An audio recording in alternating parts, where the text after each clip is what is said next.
back to CarnalDish. Today we're gonna make Detroit style pizza. This is one of my favorite pizzas to make. It's super easy to do. You can put whatever you want on your Detroit style pizza, okay? It's your pizza, you can do what you want.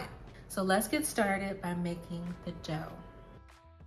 To the bowl of your stand mixer, you're gonna add the all-purpose flour, the sugar, your instant yeast. I'm also using some diastatic malt powder. This is optional, but I highly recommend it if you have it. You're only gonna need about a teaspoon. With the dough whisk, you're just gonna mix it all together. You can use a regular whisk or a wooden spoon. We're gonna add the water and mix everything together just to get it started and make sure that no dry pockets of flour remain. And when everything is cohesive and it's a big sloppy plop of dough, it's gonna be very wet and very sticky. We just wanna combine everything. We're gonna let it rest for 10 to 15 minutes. After 15 minutes, we're gonna add the salt, and I'll explain why in the next step. So we've mixed the dough together, and the next step is to work in the salt. The reason why we're adding the salt later is because we don't want the salt to inhibit the growth of the yeast. Salt doesn't necessarily kill the yeast, it just really slows it down and makes it a lot harder for the yeast to do its thing. So we want to give the yeast a head start, and plus we want the flour to hydrate a little bit. So we've got about 2 or 3 more minutes, and then I'm gonna work the salt into the dough. To make the absolute best Detroit style pizza, I highly recommend the Lloyd pan. This is the standard size. It's just, there's nothing like it. Honestly, there's nothing like it. You can find it on Amazon. I'll leave a link in the description. But if you have a cake pan like this will also work. So you just wanna make sure that it's a non-stick surface, because baby, we do not want this dough to stick to the pan. No. But again, I highly recommend that you get this pan. So it's been 15 minutes and our dough is ready for the salt. It's been hydrating in a process known as autolyse. So we're gonna knead it in the mixer for about 10 minutes. And just a heads up, this is a sticky dough. It's a very high hydration dough. So just be aware, you're gonna have to add some flour to your counter and your hands when you're forming it into a ball to add to the pan.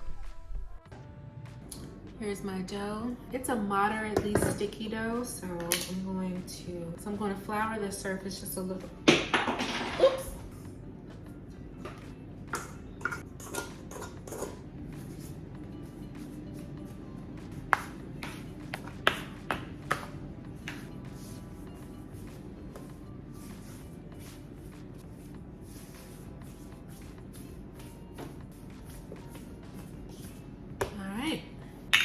We're gonna add a little bit of oil to this pan.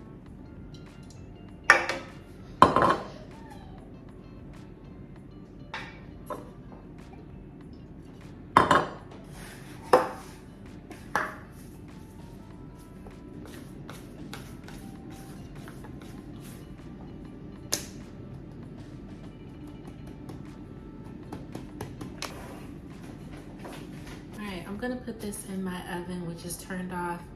Just the light is on for about 15 minutes and let it rest, and then I'm gonna take it back out, stretch it into all corners of the pizza pan. Here's our dough. It's been resting for about 15-20 minutes. So what I'm gonna do now is stretch it with some oil, kind of like how you would do a focaccia, but we're not necessarily dimpling here, we're just stretching. I'm gonna put gloves on because it's a little easier and a little less messy.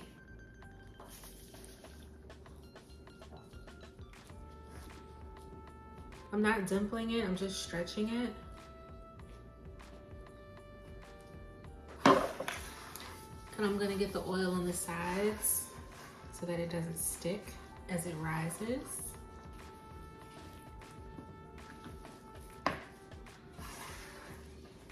It's completely okay to lift and stretch. So I'm just gonna cover this back up. Going back in the turned off oven for 2 hours. So I'm gonna make this sauce. This is my basil plant. Isn't she gorgeous? For this recipe, crushed tomatoes is ideal, but I don't have crushed tomatoes. I do have these diced tomatoes. I'm gonna put these into my food processor to pulse them up. But if you have crushed tomatoes, then you don't need a food processor. You can just mix everything by hand. So we got some dry basil, about a teaspoon.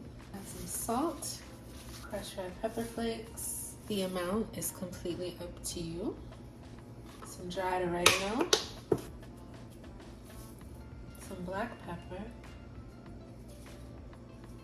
a good pinch of sugar, and some garlic. This is just garlic paste. You can definitely use a clove and a tablespoon of olive oil.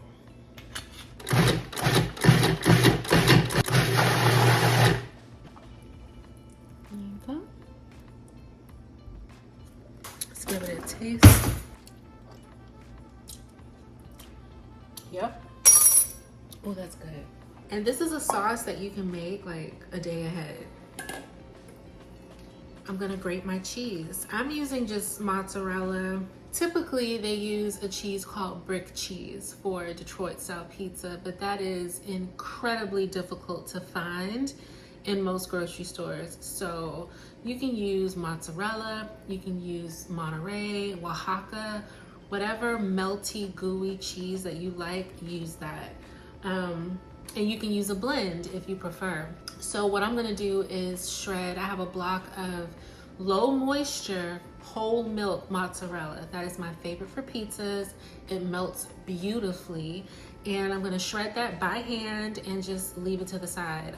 This is gonna be a basic pepperoni pizza.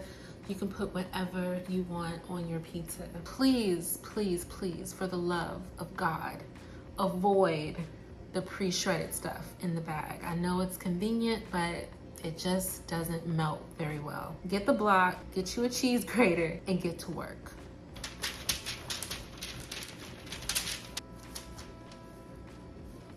So that is a full pound of mozzarella, whole milk mozzarella.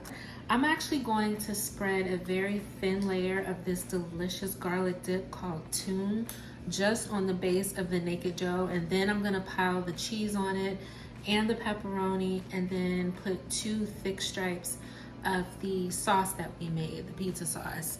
This stuff right here, this is not sponsored, but baby, I love tune. I love it. It is delicious, garlicky, smooth, not like harshly garlicky. It is so good on pizza, and honestly on anything. It's crack. It's crack. It's crack.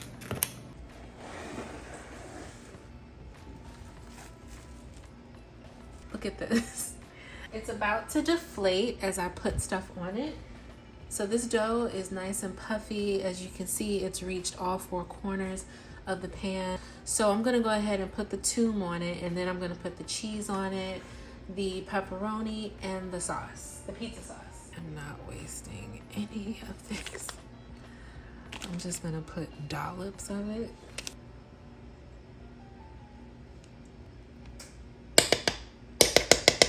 So it's important to get the cheese, especially around the edge of the pizza, so you get that signature frico crust. So that's where I'm gonna concentrate it first, right along the edge.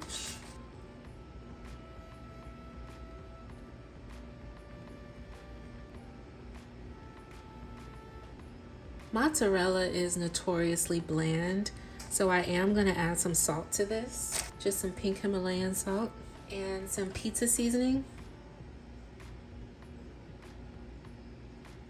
I'm not gonna add a lot of salt because this is a pepperoni pizza, but I just wanna give it a light sprinkle of salt. This right here is my pizza seasoning.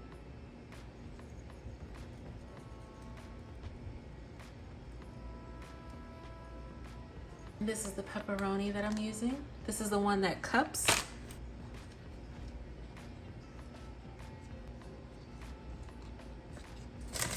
Y'all, I ended up using all the cheese.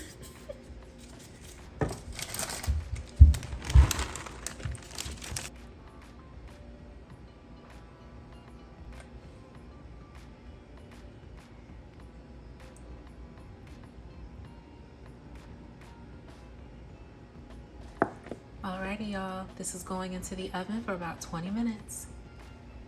Once the pizza is done, I'm going to let it sit in the pan for just about 2-3 minutes. Once it's calmed its little ass down, we're gonna take a knife, go around the entire perimeter of the pizza just to loosen it. Then I'm gonna transfer it to a wire rack so that it continue to cool and that it doesn't get soggy. If you put it on something like a flat surface while it's still hot, it'll just start to steam and then you'll have like a soggy crust. We don't want a soggy bottom, okay? So we're just gonna let it sit on the wire rack, let it cool for just about maybe 5 minutes, cut into it and devour it.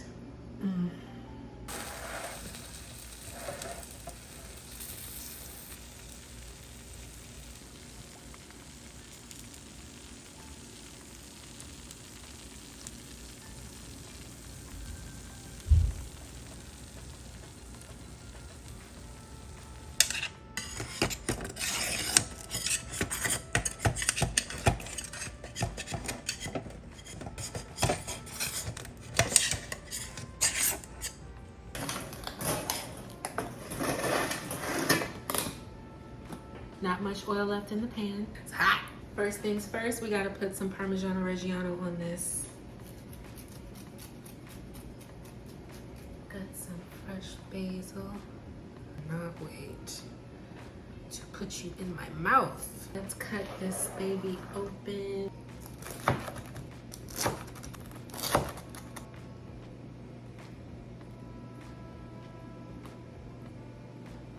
That's the bottom.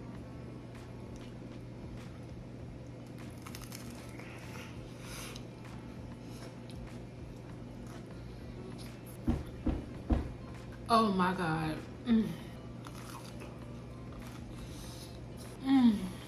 That crust is so flavorful. It's crispy. It's not too greasy.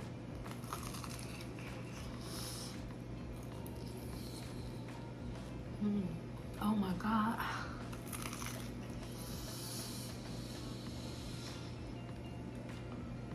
I got cheese all over me. When you bite into a dollop of that tune, your mouth goes off. I fasted for 23 hours so I can enjoy this. It was worth it. Crust.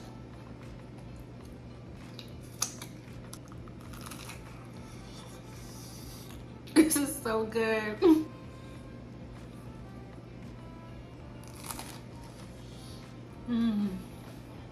God. Yeah, I'm gonna need to get my thick ass on the treadmill after this.